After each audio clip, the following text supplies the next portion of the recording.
తో పాటు అత్యంత ఆధునిక చాలినంత భద్రత ఉండేది ముఖ్యమంత్రికే. దాదాపుగా 5 లేయర్లలో భద్రతను ఏర్పాటు చేస్తారు. వీటన్నిటిని దాటుకుని ఆయనపై దాడి చేయాలన్నా లేదా మరే సంఘటనకు పాల్పడాలన్నా అసంభవమే అవుతుంది. కానీ ఇంత భద్రత ఉన్న ముఖ్యమంత్రి జగన్ పై రాయి దాడి ఘటన భద్రతా వైఫల్యాలను స్పష్టంగా చెబుతోంది.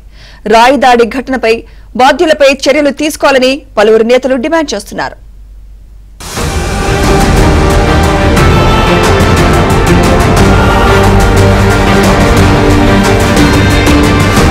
ప్రమాణ స్వీకారం చేసిన తర్వాత 2019 నుంచి సీఎం జగన్ కు భద్రతను అపరిమితంగా పెంచారు. దీనికి తోడు సీఎం సెక్యూరిటీ వింగ్ అనే ఒక కొత్త విభాగాన్ని ఏర్పరిచి అందులో సుశిక్షితులైన సిబ్బందిని నియమించారు. ముఖ్యమంత్రి కుటుంబ సభ్యులకు కూడా వీరే రక్షణగా ఉంటారు.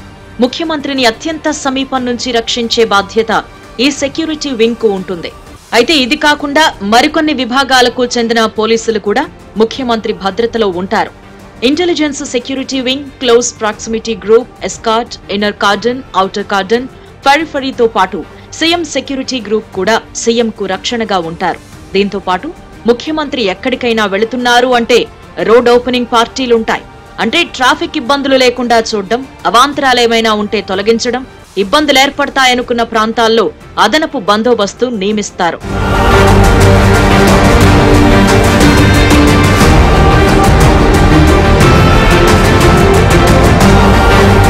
సీఎం కు వీరు కాకుండా బాంబ్ డిస్పోజల్ స్క్వాడ్ ప్రత్యేకంగా ఉంటుంది. మెటల్ డిటెక్టర్లతో సహా వీరు తనిఖీ చేస్తూ ఉంటారు. చప్టాలు, వంతెనలు, సమూహాలు దగ్గరకొస్తే ఈ సెక్యూరిటీ సిబ్బందంతా వేల కళ్లతో నిఘా విధిస్తారు. ముందుగా అపాయింట్మెంట్ తీసుకున్న వారు మినహా మరెవ్వరినీ కూడా సీఎం వద్దకు అనుమతించరు. ఇంత భద్రత ఉన్న సమయంలో పోలీసుల సమక్షంలోనే రాయి దాడి ఘటన యంత్రాంగం వైఫల్యాన్ని, భద్రతా లోపాలను ఎత్తి చూపుతోందని ప్రతిపక్షాలు తప్పుబడుతున్నాయి. వీరితో పాటు ముఖ్యమంత్రి పర్యటించే ప్రాంతంలో ఉన్న పోలీస్ కమిషనరేట్ లేదా ఆయా జిల్లాల సిబ్బంది భద్రతలో ఉంటారు. ఇప్పుడు సీఎంపై జరిగిన రాయి దాడి భద్రతా లోపాన్ని తెలియజేస్తూ ఉండడంతో బాధ్యులుగా ఎవరిపై చర్యలు తీసుకుంటారు అని ప్రతిపక్షాలు ప్రశ్నిస్తున్నాయి.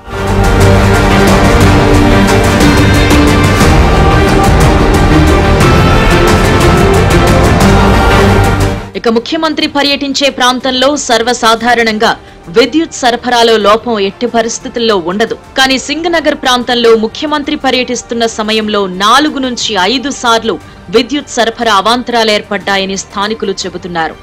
అయితే ముఖ్యమంత్రి ఉండే బుల్లెట్ ప్రూఫ్ బస్సు ఎత్తుగా ఉండడంతో కరెంటు వైర్లు తగులుతాయనే ఉద్దేశంతోనే విద్యుత్ సరఫరాను నిలిపివేశామని విద్యుత్ శాఖ అధికారులు వివరణ ఇస్తున్నారు. కానీ ఈ వివరణతో ఎవరూ సంతృప్తి చెందడం లేదు.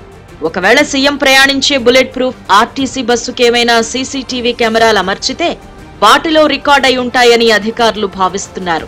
మొత్తంగా ముఖ్యమంత్రిపై జరిగిన రాయి దాడి ఘటన పోలీసుల వైఫల్యాన్ని ఎత్తిచూపుతోంది. విజయవాడ కమిషనరేట్ తో పాటు బాధ్యులైన అధికారులపై చర్యలు తీసుకోవాలని ప్రతిపక్షాలు డిమాండ్ చేస్తున్నాయి.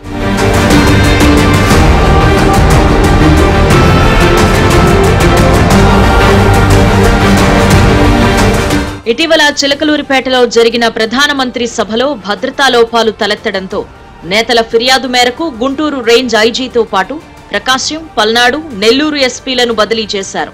ప్రస్తుతం ముఖ్యమంత్రిపై జరిగిన రాయి దాడి ఘటనలో కొంతమంది అధికారులపై వేటు పడే అవకాశం ఉందని తెలుస్తోంది. బాధ్యులైన అధికారులపై చర్యలు తీసుకోవాలని ప్రతిపక్షాలు పదే పదే కోరుతూ ఉండడంతో పాటు రాష్ట్రంలో సీఈఓ కూడా తమకు నివేదిక పంపాలని ఆదేశించారు. భద్రతా వైఫల్యంపై ఎన్నికల కమిషన్ చర్యలు తీసుకునే అవకాశం ఉన్నట్టు సమాచారం.